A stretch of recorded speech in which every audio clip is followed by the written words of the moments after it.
दोस्तों, आज हम किसी परमाणु की बेसिक स्ट्रक्चर के बारे में समझने की कोशिश करेंगे। ठीक है, जैसे परमाणु हो गया, सेल हो गया, सब सेल, परमाणु के अंदर सेल होती है, सब सेल होती है, इलेक्ट्रॉन होते हैं, ऑर्बिटल होते हैं, तो उसके बारे में समझने की कोशिश करेंगे। जैसे कोई भी परमाणु है तो परमाणु में क्या होती है? सेल होती है। कोई भी परमाणु है तो परमाणु में क्या होती है? कोई भी परमाणु है, ठीक है, कोई भी परमाणु है तो परमाणु में क्या होती है? सेल होती है। ठीक, तो ये परमाणु है तो कोई भी परमाणु में क्या होती है? सेल होती है।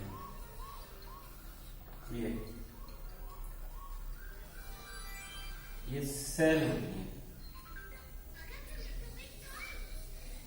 ठीक, तो जैसे कोई भी सेल हो गई। अब सेल को क्या कहते हैं? के, एल, एम और एन। तो ये के सेल हो गई, ये एल और ये एम और ये एन सेल हो गई। अब कोई भी परमाणु है, परमाणु में सेल होती है और सेल में सब सेल होती है। सेल में सब सेल होती है। तो कोई भी परमाणु है तो परमाणु में क्या सब सेल होती है? सब सेल कौन? एस, पी और डी और एफ।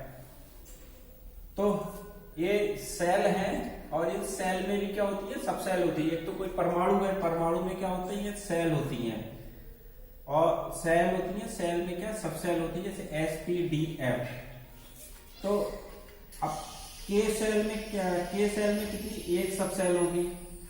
ठीक, और एल सेल में दो सब सेल होती हैं, एस और पी। और डी सब सेल में, डी सेल वो एम सेल में तीन सब सेल होंगी, एस, पी और डी। और एन सब सेल में, एन सेल में चार सब सेल होंगी, एस, पी और डी और एफ। ठीक है, इसको ऐसे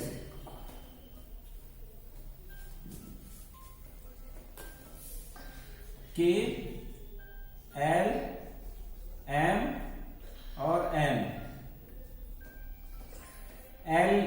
एल में दो सब सेल होंगी, एस और टी। एम में तीन होंगी, एस, पी और डी।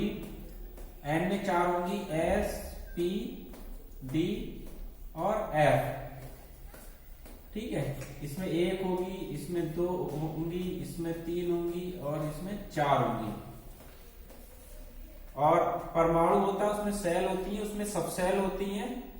सब सेल में क्या होते हैं? ऑर्बिटल होते हैं। सब सेल में क्या होते हैं? ऑर्बिटल होते हैं। तो अब जैसे ये हो गया, ऑर्बिटल होते हैं, जैसे एस ऑर्बिटल और पी ऑर्बिटल। पी में, एस में एक ऑर्बिटल होता है और ये पी ऑर्बिटल। पी में तीन ऑर्बिटल होते हैं, ये एक ऑर्बिटल होता है, ये तीन ऑर्बिटल होते हैं। और ये डी ऑर्बिटल, डी में पांच ऑर्बिटल होते हैं, एक, दो, तीन, चार और पांच। डी में कितना? ये पांच ऑर्बिटल हो गए। और एफ में कितना? सात ऑर्बिटल होते हैं, एक, दो, तीन, चार, पांच, छह, सात। इसमें कितना? सात ऑर्बिटल होते हैं। और इन ऑर्बिटलों में क्या होते हैं, इलेक्ट्रॉन होते हैं। इन ऑर्बिटल में क्या होते हैं, इलेक्ट्रॉन होते हैं। जैसे इन ऑर्बिटल में क्या होते हैं, इलेक्ट्रॉन होते हैं। तो एस ऑर्बिटल में कितने इलेक्ट्रॉन हो सकते हैं, मैक्सिमम 2 इलेक्ट्रॉन होते हैं। पी ऑर्बिटल में मैक्सिमम 6 इलेक्ट्रॉन होते हैं। डी ऑर्बिटल में मैक्सिमम 10 इलेक्ट्रॉन होते हैं और एफ ऑर्बिटल में मैक्सिमम 14 इलेक्ट्रॉन होते हैं। मतलब जितने ऑर्बिटलों की संख्या है, ऑर्बिटलों की संख्या से दुगने इलेक्ट्रॉन आ सकते हैं। और के सेल में 2 इलेक्ट्रॉन, जनरली 2 इलेक्ट्रॉन होते हैं। के में, एल में 8, एम में 18 और एन में 32। जैसे इसमें 2 हो सकते हैं मैक्सिमम, 2, 18, 2, 8, 18 और 32। ठीक है। अब जैसे इसके बारे में थोड़ा सा जनरली ऐसे भी समझ सकते हैं, जैसे इलेक्ट्रॉन को हम खुद को मान सकते हैं। जैसे किसी हम शहर में रहते हैं, कोई शहर है, किसी शहर में रहते हैं, उस शहर में क्या है, हमारा घर है। घर, कोई शहर, परमाणु को हम शहर मान लेंगे। कोई किसी शहर में क्या है, कोई घर है, घर में क्या है, कमरा है, कमरे में क्या है, कुर्सी है और कुर्सी पे क्या है, हम है। मतलब परमाणु को अगर हम मान ले शहर है, तो किसी, मान लो किसी पर्टिकुलर, मान लो दिल्ली, किसी दिल्ली में, अगर दिल्ली में हम रह रहे हैं तो हमारा, जैसे जनरली कोई पूछेगा हम दिल्ली में रह रहे हैं, तो दिल्ली में कहाँ रह रहे हैं, तो दिल्ली में कहीं हमारा घर होगा, घर के अंदर कमरा होगा, कमरे के अंदर कुर्सी होगी, कुर्सी पर हम होंगे। ठीक है ना। तो वैसे कोई परमाणु है, तो परमाणु के अंदर भी इलेक्ट्रॉन है, तो कहाँ है, तो परमाणु के अंदर सेल है, सेल के अंदर सबसेल है, सबसेल के अंदर ऑर्बिटल है, ऑर्बिटल के अंदर इलेक्ट्रॉन है। ठीक है। तो जनरली ये बेसिक नॉलेज है। और ये क्या, एक चीज क्या होती है, क्वांटम नंबर, क्वांटम संख्या। एक होती है मुख्य क्वांटम संख्या, एक होती है मुख्य क्वांटम संख्या। मुख्य क्वांटम संख्या, ये इसे किससे दिखाते हैं, इसे दिखाते हैं एन से, एन से दिखाते हैं। और ये किसको दिखाती है, सेल को दिखाती है। मुख्य क्वांटम संख्या सेल को दिखाती है। ठीक। और और है, दूसरी है दिगंशी क्वांटम संख्या।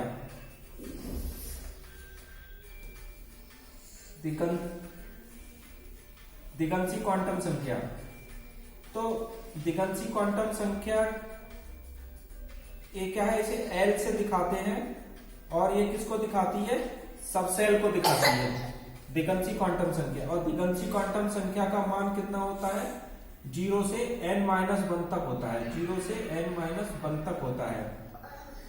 और मुख्य क्वांटम संख्या, दिगंशी क्वांटम संख्या, चुंबकीय क्वांटम संख्या, चुंबकीय क्वांटम संख्या, इसे किससे, एम से दिखाते हैं, एम से दिखाते हैं। और ये ऑर्बिटलों को दिखाती है। ये किसको, किसके बारे में बताती है, ऑर्बिटल के। मुख्य क्वांटम संख्या सेल के बारे में बताती है, दिगंशी क्वांटम संख्या सबसेल के बारे में बताती है, चुंबकीय क्वांटम संख्या ऑर्बिटल के बारे में बताती है। और इसका मान कितना होता है, -L से 0 सहित +L तक होता है। ठीक है। और फिर है चक्रण क्वांटम संख्या, चक्रण क्वांटम संख्या, इसे S से दिखाते हैं। और चक्रण क्वांटम संख्या किसके, इलेक्ट्रॉनों के बारे में बताती है। ठीक है दोस्तों। तो ये हो गई परमाणु की संरचना की बेसिक नॉलेज। अगर हमें परमाणु की बारे में बात करनी है तो लगभग इन चीजों की बेसिक नॉलेज होनी चाहिए, तभी हम चीजों को समझ पाएंगे। ठीक है दोस्तों, धन्यवाद।